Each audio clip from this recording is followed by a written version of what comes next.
आइए अब हम पढ़ते हैं मानव संसाधन पाठ का बचा हुआ महत्वपूर्ण प्रश्न, जिसमें प्रश्न 7वां है।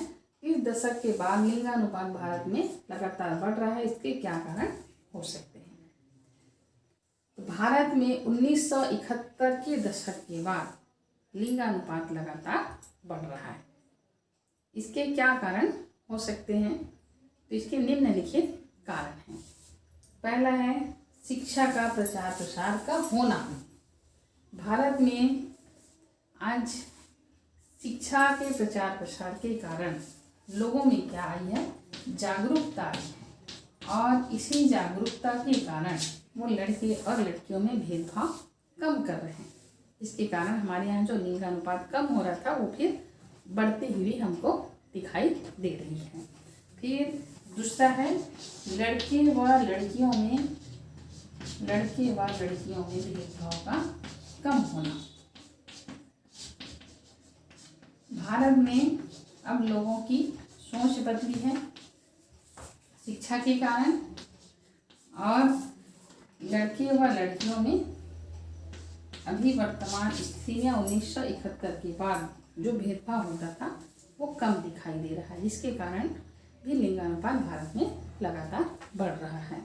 और तीसरा है लोगों का जागरूक होना। लोग स्वयं जागरूक हो रहे हैं, लड़के लड़कियां होने से किसी को फर्क नहीं पड़ रहा है, और सब कोई, यदि एक लड़की है 2 लड़की है तब भी फिर परिवार नियोजन कार्यक्रम के तहत उसका लाभ उठा करके जनसंख्या वृद्धि को कम कर रहे हैं, परिवार को कम ही रख रहे हैं। ये लोगों के जागरूक होने के कारण। फिर चौथा है सरकार के प्रयास के कारण। चौथा पॉइंट है सरकार के अथक प्रयास के कारण। सरकार के अथक प्रयास के कारण भी और योजना के द्वारा, ये हम कह सकते हैं, सरकार ने अथक प्रयास किया है कि यहाँ पर लिंगानुपात जो घट रहा था वो बढ़े, महिलाओं की संख्या बढ़े। सरकार ने इस संदर्भ में कई प्रयास किए हैं और कई योजनाएं चलाई हैं। योजनाएं चला करके लोगों को जागरूक किया है, जिसके कारण भी आज लिंगानुपात बढ़ रहा है। जैसे आप कई सरकारी योजना देखते हैं कि लड़कियों के पैदा होने पर महालक्ष्मी योजना, लड़कियों के खाते में तुरंत 21 वर्ष की आयु होगा या 18 वर्ष की तो उसके शादी के समय 1 लाख रुपया दिया जाएगा। तरह तरह की योजना लड़कियों के लिए हो रहा है। तो इसीलिए क्या है, सरकार की जो अथक प्रयास रही है कि लिंगानुपात यहाँ पर बढ़े, जो कम हो रही थी वो बढ़े। सरकार की योजना काम कर गई, उसका प्रयास काम कर गया, और लड़कियों के लिए जो तरह तरह की योजनाएं चलाई जा रही है, लोग इससे लाभान्वित हो रहे हैं, और इसी के कारण भी लोगों की पहल के कारण सरकार की योजना को लाभ उठाते हुए लिंगानुपात को भारत में धीरे धीरे बढ़ाने में अपना योगदान दे रहे हैं। तो 4 पॉइंट हैं जिसके कारण 1971 के बाद भारत में लिंगानुपात लगातार बढ़ रहा है। इसके बाद और महत्वपूर्ण प्रश्न भी है, प्रश्न 8वां। इसमें 2011 का लिंगानुपात किस दशक के बराबर हो गया? ये 1961 के बराबर हो गया है। छोटा प्रश्न है, इसको तो आप ऐसे भी पुस्तक से पढ़ सकते हैं। बड़ा प्रश्न में ये लास्ट प्रश्न है। भारत एक समृद्धशाली देश है जिसके निवासी निर्धन है। ये महत्वपूर्ण प्रश्न है, इसको अच्छे से देख लेंगे। भारत एक समृद्धशाली देश है।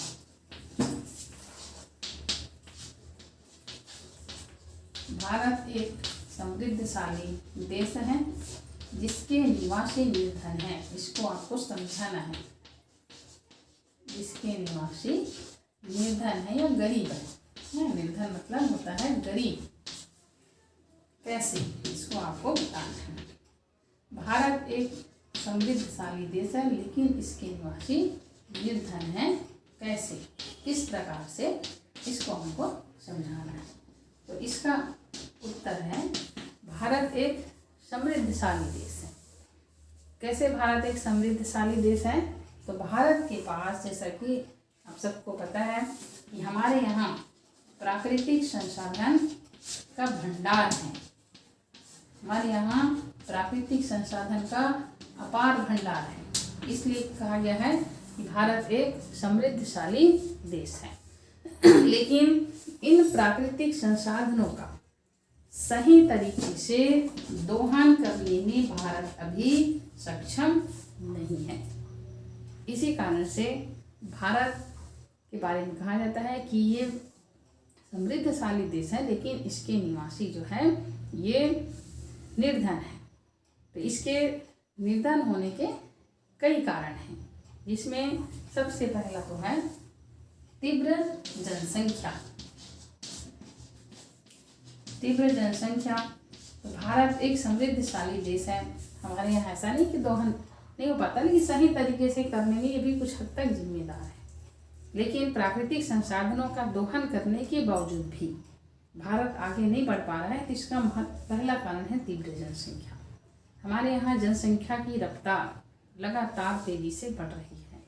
अभी हम विश्व में दूसरे नंबर में हैं, लेकिन आने वाले समय में चीन से भी हम आगे निकल जाएंगे। भारत ने हर वर्ष 2.6% के हिसाब से जनसंख्या लगातार बढ़ रही है, और उस हिसाब से हमारे यहाँ उत्पादन और साधनों की मात्रा में वृद्धि नहीं हो पा रहा है। ये भी एक विकट समस्या है। जनसंख्या बढ़ रही है, लेकिन उत्पादन और साधन उस मात्रा में वृद्धि नहीं हो पा रहा है। तो ये क्या हो रहा है? भारत को गरीब बनाने में अपनी भूमिका निभा रहा है जनसंख्या। तो पहला कारण है जनसंख्या, और इसके कारण ही हमारे देश का आर्थिक संतुलन बिगड़ते जा रहा है। फिर दूसरा है बेरोजगारी। बेरोजगारी भारत में तीव्र जनसंख्या से ही जुड़ा हुआ है बेरोजगारी। इसमें बेरोजगारी क्या होता है? दूसरों पर आश्रित बना देती है। आज जनसंख्या अधिक होने के कारण हमारे पास भले ही प्राकृतिक संसाधन पर्याप्त मात्रा है, लेकिन जनसंख्या अधिक होने के कारण सबको रोजगार नहीं मिल पा रहा है। बेरोजगारी यहाँ पर मुँह बाएं खड़ी है। कहीं जगह यदि 100 पोस्ट है तो उसके लिए 10,000 1 लाख आवेदन जा रहे हैं। मजदूर लोग भी काम करने के लिए लाइन में खड़े हैं। ये सब क्यों हो रहा है? जनसंख्या के कारण हो रहा है। तीसरा है गरीबी।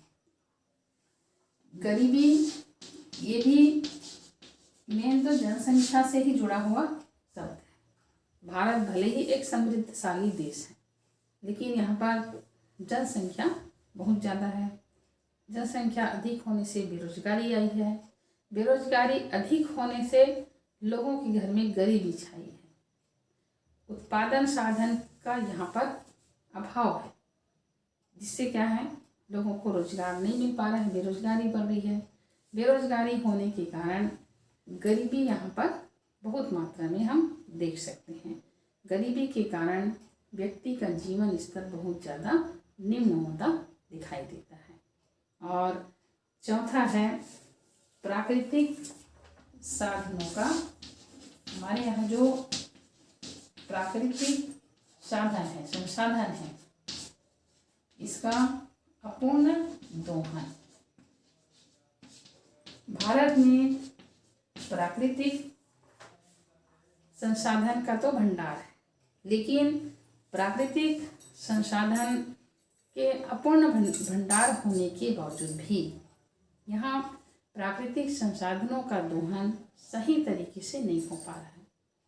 प्राकृतिक संसाधन से भारत भरपूर है, भंडार है यहाँ पर, लेकिन उसको दोहन करने का हम आधुनिक तरीका नहीं खोज पा रहे हैं, जिसके कारण भी उत्पादन के साधन के हमारे यहाँ अभाव बने हुए हैं।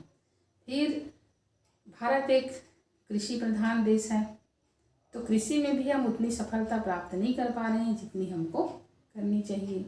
भारत में उत्पादन क्षमता उद्योग में भी उतनी हम नहीं दिखा पा रहे हैं जितना हमको जनसंख्या के हिसाब से दिखाना चाहिए, या तो फिर उत्पादन, मतलब ये दो कारण हैं, कृषि और उत्पादन क्षमता में कमी भी यहाँ पर दिखाई देती है। तो ये प्राकृतिक संसाधनों का पूर्ण दोहन हो रहा है, कृषि और उत्पादन क्षमता में कमी दिखाई दे रही है, जिसके कारण यहाँ के लोग गरीब होते चले जा रहे हैं। फिर निम्न स्वास्थ्य स्तर, ये 5वां पॉइंट है, निम्न स्वास्थ्य स्तर। भारत के लोगों का स्वास्थ्य स्तर भी निम्न है, जिसके कारण यहाँ पर गरीबी, जिसका मुख्य कारण तो गरीबी है। यानी ये सब एक दूसरे से जुड़े हुए पॉइंट हैं। जनसंख्या भारत में ज़्यादा है, जिससे बेरोजगारी पैदा हुई है, बेरोजगारी से आती है गरीबी, और गरीबी से आती है लोगों का निम्न स्वास्थ्य स्तर। एक घर में 8 बच्चे 10 बच्चे हैं, माँ बाप सबको अच्छे से नहीं खिला पाते हैं, उनको जितना पोषक तत्व चाहिए वो उसको नहीं खिला पाते हैं, और इसी कारण से उनको बीमारी जो है ज़्यादा खिलती है। जैसे झुग्गी झोपड़ी में रहते हैं, वहाँ पर मच्छर अधिक होते हैं, वहीं पे नाली है, वहीं और हर प्रकार पानी बह रहा है, तो इसके कारण मच्छर पनपते हैं, मच्छर से होता है मलेरिया। उसके बाद चेचक, टीबी, कैंसर, ये सब रोग भारत में निम्न स्वास्थ्य होने के कारण लोगों को ज़्यादा प्रभावित कर रहे हैं, जिसके कारण उनको हमेशा कारखाने से अवकाश लेना पड़ता है, जहाँ नौकरी करते हैं वहाँ से अवकाश लेना पड़ता है। अब इसका क्या होता है, उनके अवकाश लेने से उत्पादन घटता है, साथ ही साथ श्रमिकों को काम भी नहीं मिल पाता है, श्रमिकों को रोजगार भी घटता है। भाई श्रमिक कमाने जाएगा तभी तो खाएगा, लेकिन वो छुट्टी लेता है, इन सब कारणों से उसकी कमाई भी नहीं होती है। निम्न स्वास्थ्य स्तर के कारण भारत में लोग कम आयु में ही मर जाते हैं, जिससे अनुभवी एवं कुशल श्रमिकों की कमी हो जाती है, और इससे देश की आर्थिक उन्नति भी प्रभावित होती है। तो इसीलिए कहा गया है कि भारत एक समृद्धशाली देश है, जिसके निवासी निर्धन हैं। यानी ये सब पॉइंट से हम समझा सकते हैं कि भारत एक समृद्धशाली देश है, लेकिन हमारे यहाँ किन कारणों से हम लोग गरीब बने। इसमें पहला कारण तीव्र जनसंख्या के कारण, जनसंख्या ज़्यादा होने से, बेरोजगारी के कारण, बेरोजगारी बढ़ रही है, बेरोजगारी से गरीबी आती है, गरीबी से निम्न स्वास्थ्य स्तर आता है, और हमारे यहाँ प्राकृतिक संसाधनों का दोहन जो है सही तरीके से नहीं हो पा रहा है। ये 5 कारण हैं, जिसके कारण भारत को कहा जाता है कि भारत एक समृद्धशाली देश है, लेकिन इसके निवासी निर्धन हैं।